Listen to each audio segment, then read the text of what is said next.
mula sa TV5 Media Center Reliance. Kasama ang buong puwersa ng News 5. Ito ang Frontline Pilipinas.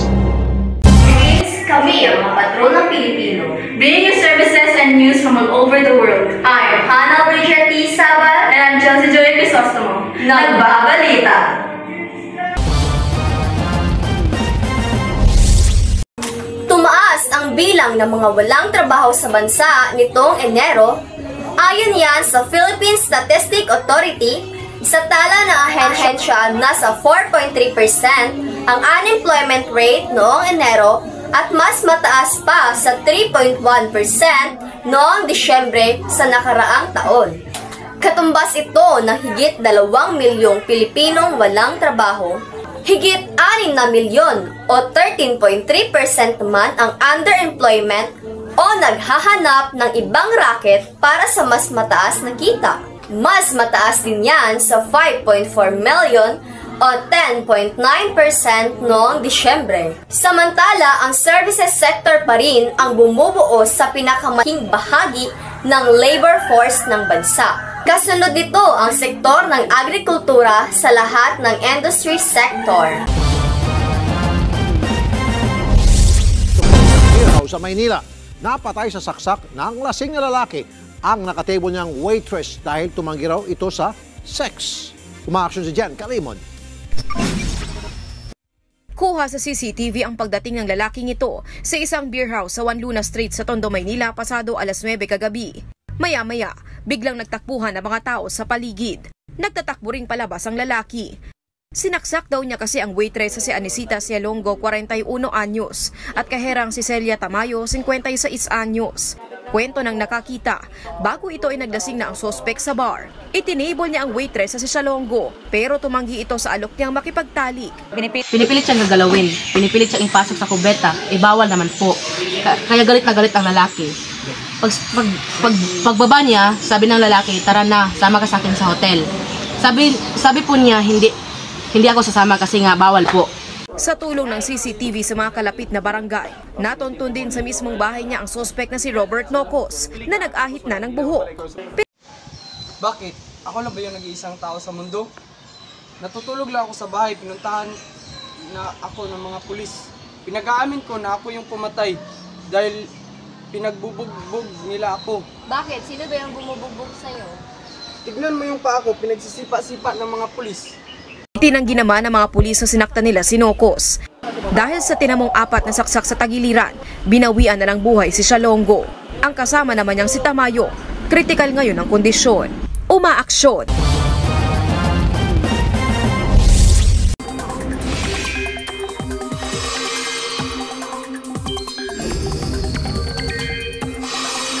Nabayang labing 6 na bagyo pa ang posibleng pumasok o mabuo sa loob ng Philippine area.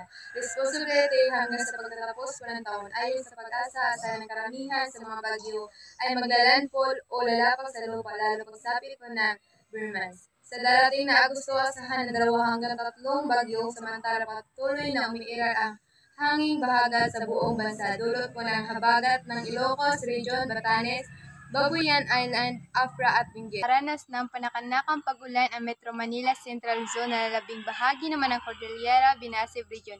Nalabing bahagi ng Cagayan Valley at Rizal ay magkakaroon po ng maulapaw na rin na may kalat-kalat na pag-ulan, pagkulog at pagkidlat habang ang nalabing bahagi ng bansa ay makaranas ng bahagyang maulap hanggang sa maulap na kalangitan na may pulupong na pag-ulan, pagkulog at pagkidlat dulot ng habagat.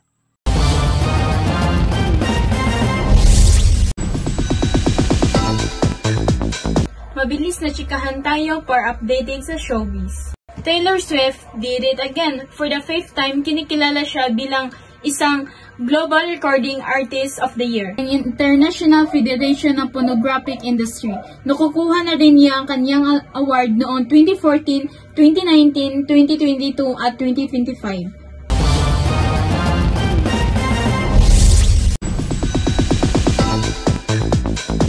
Another milestone ang naset sa highest-grossing Filipino film of all the time, ang Hello, Love, Goodbye. Ang record regain collab kasi ng Dream, PX, and Star Cinema, nakapagtala ng 1.6 billion worldwide gross. Patuloy din itong nakapapanood sa streaming sa platform ng Netflix.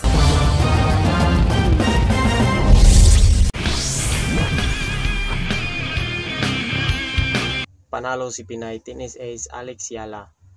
Panalo sa first round ng US Open 2025 sa New York.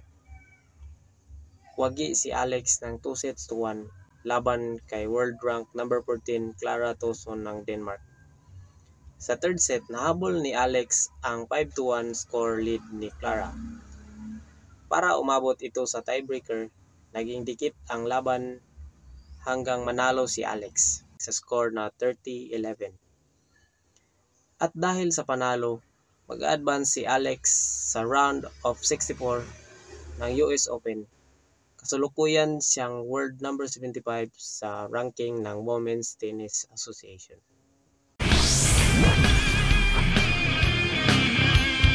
Umatras na po ang Strong Group Athletics mula sa Dubai International Basketball Championship.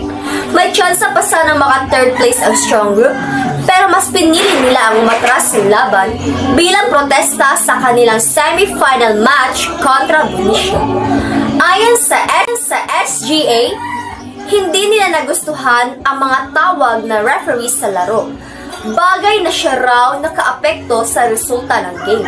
Natapos ang laro sa score na 68-63 pabor sa Benicia. Ayon sa SGA, nirespeto daw nila ang laro na basketball, pero kailangan din daw maging patas sa court para mapanatili ang integrity na. Wala pang pahayag ang pamunuan ng Dubai International Tournament sa naging desisyon ng Strong Group.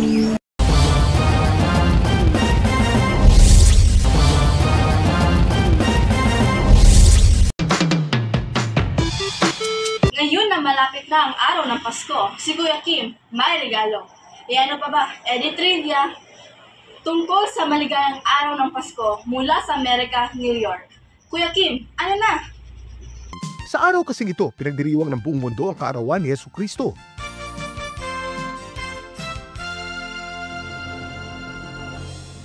Kuya Kim, ilang taon na kaya ngayon si Jesus?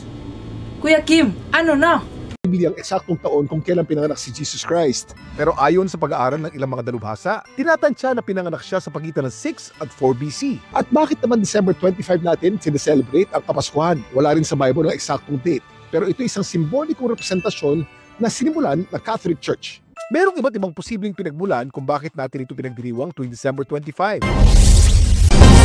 Live mula sa TV5 Media Center Reliance, kasama ang buong puwersa ng News 5. Ito ang Frontline Pilipinas.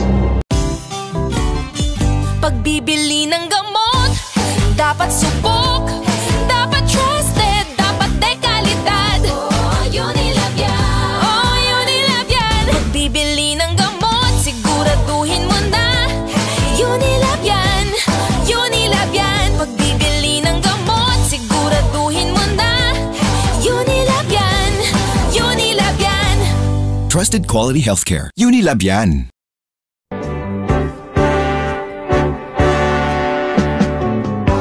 Sa tuwina'y naaalala ka, sa pangarap laging kasama ka, ikaw ang